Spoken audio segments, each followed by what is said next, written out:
Hi everyone, it's Jerry. I have a beautiful game to share with you from the 2015 World Cup. On the white ending Liren playing against Ernesto Inarkiev.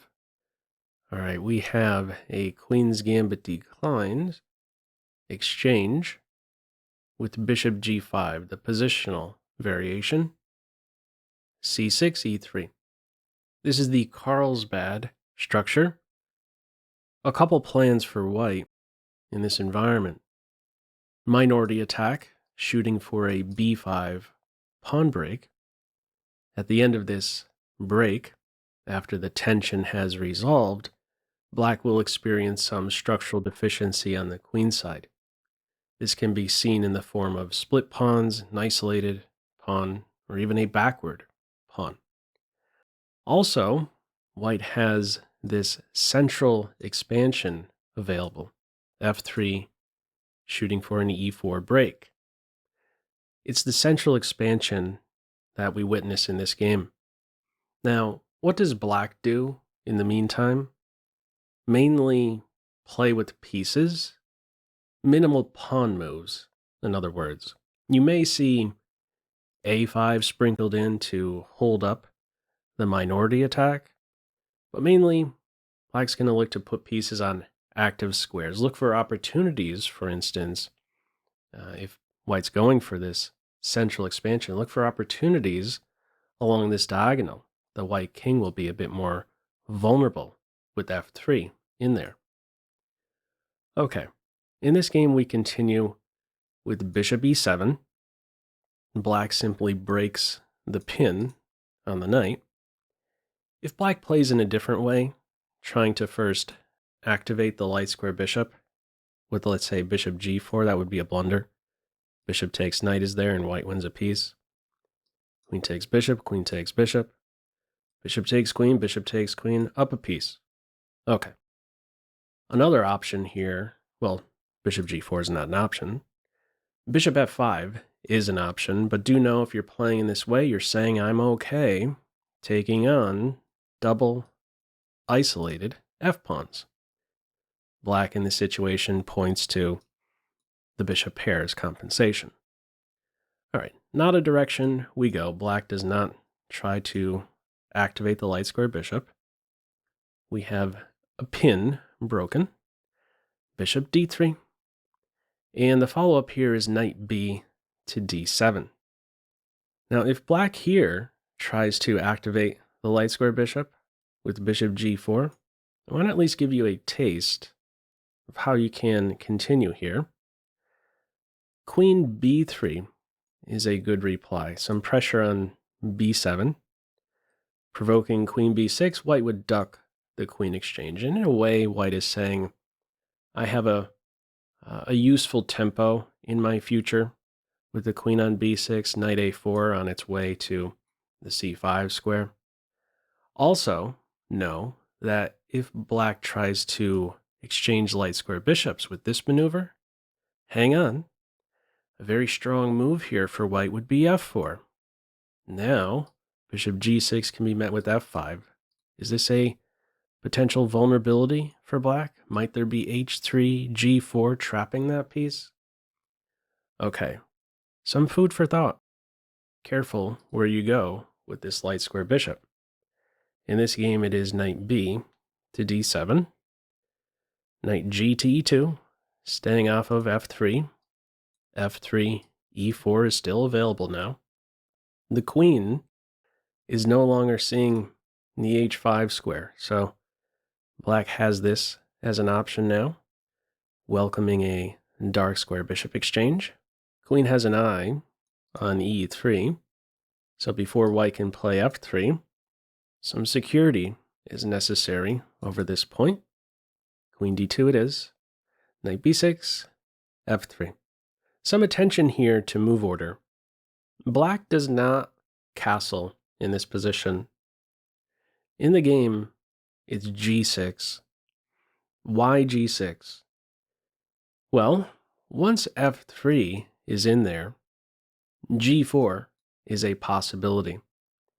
And the knight, it turns out, will be better positioned on g7 rather than f6. So for instance, if black here castles, g4 is a good follow-up. And do know you can play this without fear of the check on h4. It says go ahead, just castle by hand.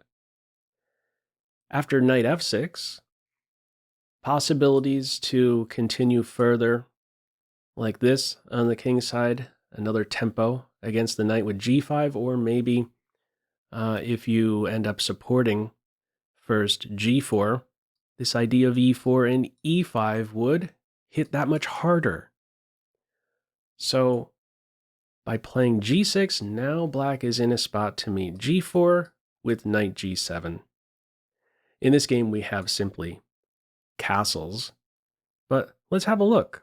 If g4 is played in this case, with the pawn on g6 here instead of castles, knight g7, much different story, a more elastic structure for black. The f-pawn, in particular, is free to move. Free to play f5, or maybe even play f6. Maybe right after the pawn is on e5, it's challenged right away.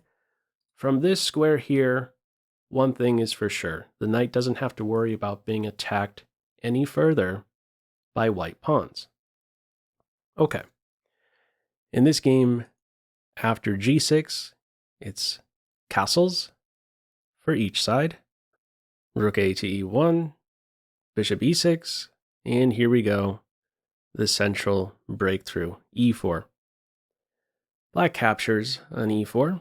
We now have a 2-0 majority in the center. Why is black giving up that d5 pawn like this and in the end activating the f rook? Well, the trade-off here, one way to view it, black's going to now increase the pressure on this d4 pawn. There's a half open file for black to work with. Also, if white advances in the center here with e5, this will now give the knight and bishop a square to work with, since there is no longer a pawn on d5. All right, we continue. Nice consistent follow-up. Rook a to d8. It also says this is an opportunity to get a minor piece exchange in there. Okay, rook a to d8 in this case. White now cuts out any piece jump on c4. Bishop g4. Queen e3, watching over both center pawns. f6. a4. Ready to give this knight a kick. Black says hang on. Queen b4. This is a hole in white's position. She has an eye on b3. That's now defended. Black continues here with bishop captures knight and then follows with knight g7. Now, these two moves I found awkward, not so consistent. Why does black play in this way? First of all, the knight on e2 is a piece you might describe as pinned. It's pegged to the e2 square, has a responsibility, has to watch over d4, so why not just maintain the tension for another move on e2? Why not play knight g7 first, switch the move order? Here's something to think about. Now, these next two moves I'm going to put on for white are super awkward, to be sure. But here's a path white can choose. Knight a2, and you ready for this one? Another knight retreat, knight e to c1. Defending the a2 knight. Why play in this way? What's the deeper point here? In short, to maintain three minor pieces on board. Maintain more pieces on board in a position where white has space. White's now ready to give this bishop a kick with h3 and then bring the pieces back into action. White has the time to play in this way. The center remains solid. Okay, not sure white would continue in this way. At the end of the day, it's the simple swipe of the knight, right away. White must now hit the reverse button, keep the knight around, defending d4. Follow up, knight g7, rook d1, some repositioning. And black in this position plays queen e7. So this is where we start to see a slight shift with the evaluation. These next couple moves by black, it's going to be trouble very soon for black. The best move in this position is f5, challenging that pawn duo. Now, this is an important middle game position. I want to draw some attention to a few different ways the structure can change. The best move here for white is d5, f takes e, met with d takes c. The center is getting blown wide open, calls it around even. Some other shift with the structure, if f5 is met with e takes f5, rook d to e8 is best. And now this queen has to be careful. There's some responsibility here on e2. There is an aggressive line here kicking off with queen h6, pressure on the light squares. The queen for sure has to be careful here. If you go to any of these three squares, you're interfering with the bishop or rook's view of f5. Calls it around even here. Also know that with this capture on f5, a new square has opened up for the knight. Now has access to an excellent square on d5. Now, one other way it can go after f5, d5. If black in this position, instead of playing the best move, the capture on e4, takes on d5, now this would be excellent for white. This square is now occupied by a pawn. We don't have to worry about knight d5 lines. And in response to rook e8 in this position, queen d4 is now available to white. Tension between the queens. Queen takes queen, knight takes queen. This is a dream position for white. Fantastic knight. Terrible black knight on b6. Okay, there's also one final continuation, and this is really the main one, saving this for last. The main continuation you really have to consider here as black before playing f5, and that is e5, allowing white, in other words, to obtain a connected passed pawn. It likes this position for black. These knights have been struggling for quite some time in this game, for as long as white's pawns were on d4 and e4, but now with this one shift, this one little step up with e5, both knights are now a blink away from being on optimal squares, e6 and d5. Okay, in this game, we do not have the best move f5. Queen e7 now turns in white's favor. Queen c3 nearby for white. b4 is now available with bishop b3, getting the bishop on a new diagonal. Okay, black continues here with a6. Yet again, likes f5. Why is a6 played? Well, let's say f5 was actually played instead. This is an idea for white, to give the knight a kick, and then to play a6. The queenside structure is getting broken down. c6 may very well drop. Okay, a6 in this game stops a5, a6, keeps the structure strong. Follow up now, improving the knight to f4. Black now continues with king to h8. If this knight is challenged in this position with knight e6, that's no good. White can exchange knights and then play to b4, hitting two unprotected points. The b pawn will soon be won. Okay, in this game it is king h8, queen h3. Love the queen maneuver here. Deadly threat. Knight g6, landing a fork, taking advantage of the pinned h-pawn. Defended in this game with queen f7.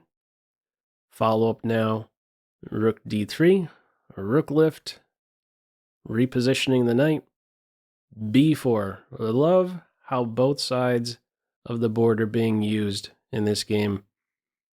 Queen on h3, b4 played here, bishop b3, right around the corner.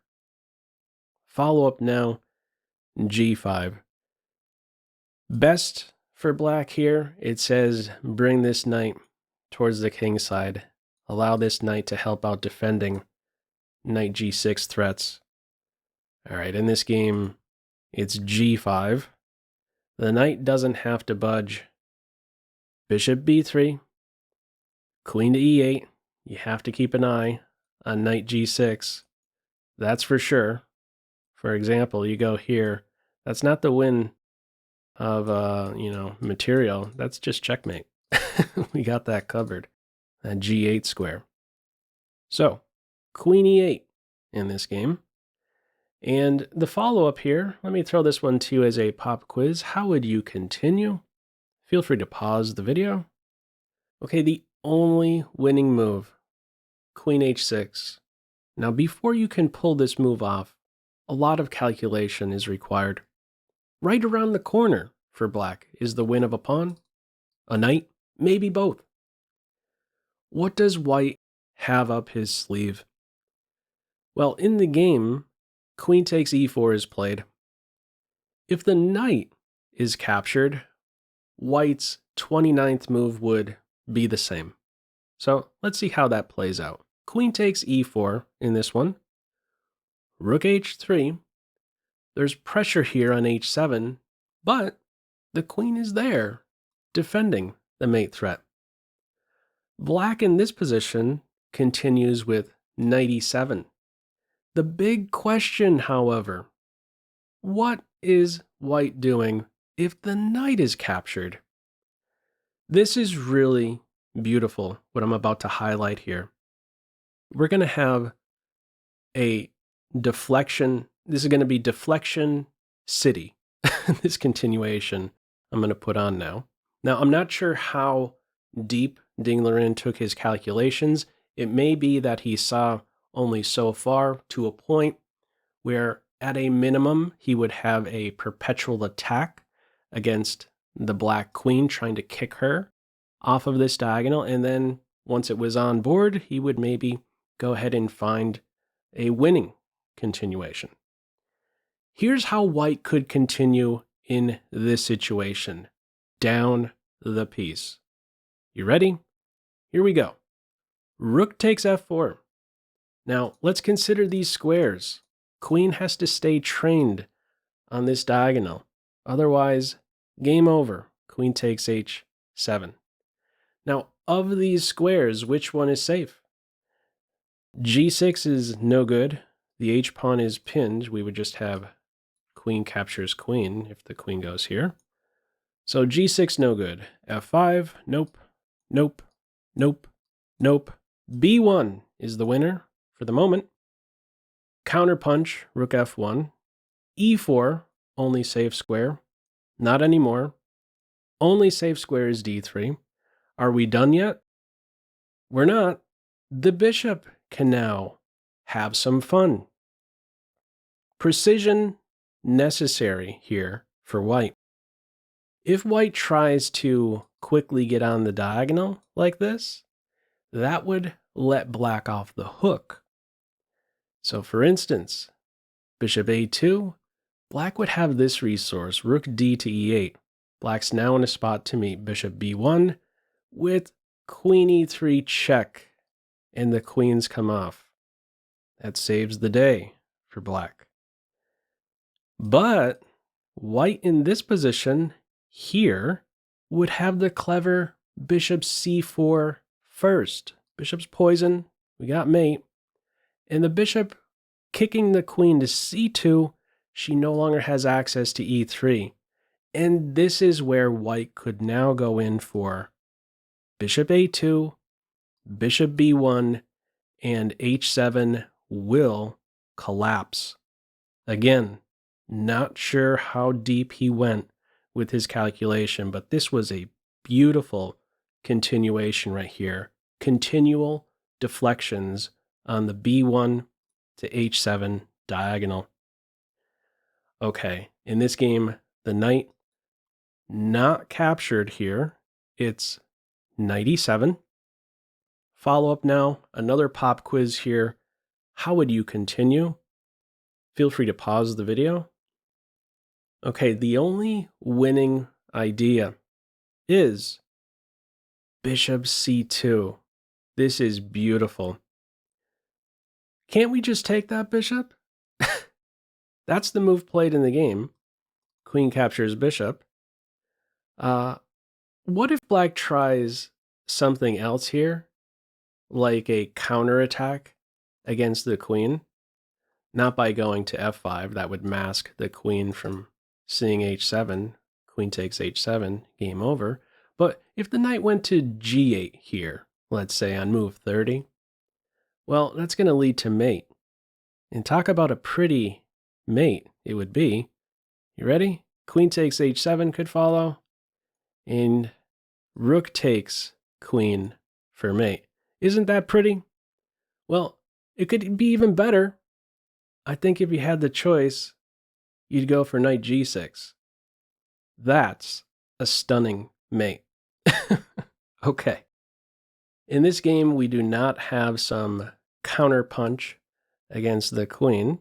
It's queen takes bishop. What's the big point behind giving up that bishop? Well, note, the queen is now a little further away from defending that h7 pawn.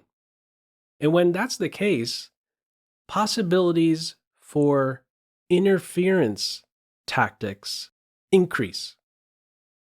So there's an intersection square on d3 here for white. The knight, the rook, eye that square.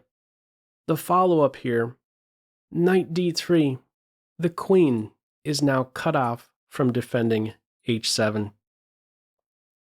In the computer's eyes, it says best is queen takes knight, rook takes queen, playing this position here, 2 knights and a pawn versus a queen, completely winning for white. Black's approach in this game, he says, let me run king g8 it is, queen takes h7 check follows, king f7, with the queen on h7, queen on c2, discovered tricks are in the air. This knight, talk about a star piece. First it was an interference move, and now in the game, knight e5 check, taking advantage of the pinned pawn, but more importantly, unleashing a discovered attack now against the black queen. Really, really beautiful stuff. King e6, there goes the queen, and I imagine in this game, these last handful of moves are just played on out of momentum. Not really much to discuss here, being up a significant amount of material here. After rook to e8, final move here, queen h7, black throws in the towel. He's tied up in a knot. What are you supposed to try here? If black, let's say, moves the knight, white would have access to d6 with check, queen f7, white will soon win more material. Some other try, let's say, I don't know, a pawn move. You could always give up some material. Land a check here.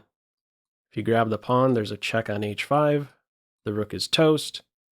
And going in a different direction, this is a path I would be tempted to take.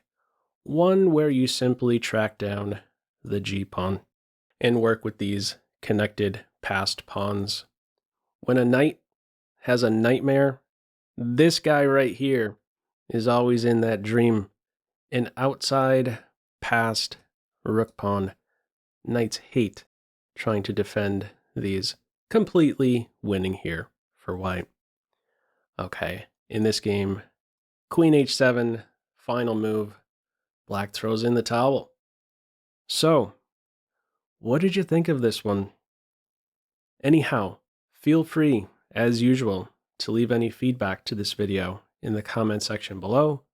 I hope you enjoyed it and maybe took a thing or two away. That's all for now. Take care. Bye.